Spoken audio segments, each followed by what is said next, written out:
She is an adult, child, and adolescent psychiatrist with expertise in diagnosis and management of complex pediatric psychiatric problems. She has extensive experience, 40 years of experience in the field of children's psychiatry in various roles as an educator, researcher, and an author presenter. The last few years, she's been focusing her research and practice in tick-borne diseases and their effect on mental health. Everybody please welcome Dr. Greenberg. Thank you. You can sit if you would. Okay. Just try and speak a little bit. Okay. Speak into it. Okay. Well, hopefully, can you hear me? No. Maybe a little bit louder. Okay. Now can you hear me? Now I go back. Okay. Oh, come back. Yes. Okay. Louder. Okay. Well, it's delightful for me to be able to be here today. Especially as a child psychiatrist, I spend my whole life working with little ones. And as everybody says, our children are our future. And I think mental wellness has not been appreciated as much as it should be. For some reason, people seem to think that the body gets cut off at the head and the bottom part counts and the top part you should be ashamed of. Whoops. Which I think is a shame, because your whole body's connected. And just as in heart disease, it really does affect your vessels in your brain and your feet and everything. Well, mental illness is not just your brain. It has to do with your gut. It has to do with every part of your body. And the reason I'm here today is because I'm hoping that by talking about what I am involved in, that maybe it'll help one kid, and one kid will be fine with me. You see, I very much deal with kids who are very depressed, who are manic depressive, who are suicidal, who are severely anxious, who don't go to school, who don't know why they can't go to school, but they have a hard time. And their families hurt, and they hurt so badly, and they go to multiple professionals, and nobody seems to know what's going on. And I'm sure everybody's familiar with the past few weeks when there have been articles in the New York Times, the Star Ledger, about the mental health problem in our kids. And that's a real problem, but we all want solutions. And I'll get the Nobel Prize if I could tell you exactly why we have these problems. So obviously I can't, but it's a mixture of many different things, including global warming, toxins in our environment, an increase in different types of infections. Well, the one thing that you can do something about is whether or not your child's exposed to tick-borne disorders. Okay. Ooh. Okay, I grew up in Brooklyn, never heard of a tick, never knew what it was. But we happen to live in a state where there are ticks all over the place, and they're present in all 50 states.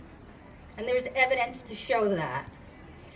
Now, ticks, you think, well, what's the big deal to this little insect? This little insect is like a little cesspool.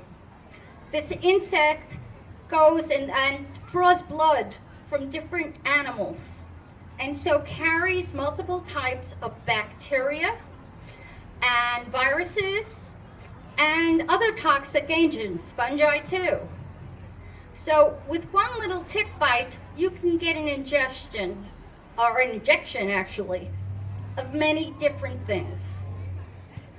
Now when people think of Lyme, which is one of the most well-known disorders associated with tick bites, people think of Lyme arthritis. Oh, you're going to get knee pain, you know, oh, it's going to affect his joints, he's going to have a problem. Well, the reality is, the most common symptoms in kids initially will be like a viral syndrome, and in adults too. Initially it looks like a virus. And if you don't have that classic bullseye rash, then it's just going to be missed. So, number one, if your kid comes down with the flu in the middle of summer, wonder about Lyme. Because even though you read that 70% of individuals have the rash, it's not true. It's much less. So a flu in summer or spring or early fall, wonder about Lyme. Okay? Now, these tick bites in kids, I honestly believe the presenting symptom many times is the psychiatric symptoms. You'll get a kid who suddenly is more depressed, or has mood swings, or is irritable and angry. He has problems doing his schoolwork. Your smart child suddenly looks like he has ADD and is just not trying, even though that's not true. But he knows something's not right. It can mimic any type of psychiatric disorder. You can get any kind with tick-borne infections. And I say that because I've seen every kind of psychiatric disorder with different tick-borne infections. And that includes hallucinations, delusions, suicidal behavior, things like that. Well, what I'm talking about may not be something everybody wants to hear about, but what I'm saying is that this is preventable. When your kids go out and they're going out hiking or in the woods, make sure they're dressed for it. Make sure they're wearing the right type of clothing. You know, they should be having socks under their, pants, unfortunately, or spray them too. These ticks are all over. They have spread, and they are going to continue to spread. And I honestly do believe they're contributing to our mental health problems that we're seeing today. At present, there are 500,000 new cases, 500,000 new cases of Lyme disease each year. And each one of those ticks may well has the risk of carrying other diseases. So these days, if you get a bite, you might not just get Lyme, but you'll get a bunch of other bacteria too. And so the best thing you can do is prevention. And check your kids when they're out in the woods. Don't let them roll in the leaves. Kids are more likely to get mental symptoms and nervous system symptoms, like problems focusing, problems with their memory, the kind of things that we all very much care about and is important for their future. If you suspect it, take your kid to the doctor. But know that many doctors are not that aware of that ticks can do these things to your child. And if you see your doctor and the doctor says, well, your kid was bitten yesterday, you took the tick off, and save the tick, I would say, because you can send it into a lab where it can be checked. The doctor might say, getting a test right then is not good. You have to wait until your body starts having an immune response. And the tests that we do by LabCorp and Quest, our standard tests, are as good as a coin toss. 50% chance you get it right. And that's part of what our problem, one of the many problems in terms of recognizing how big a difficulty this is.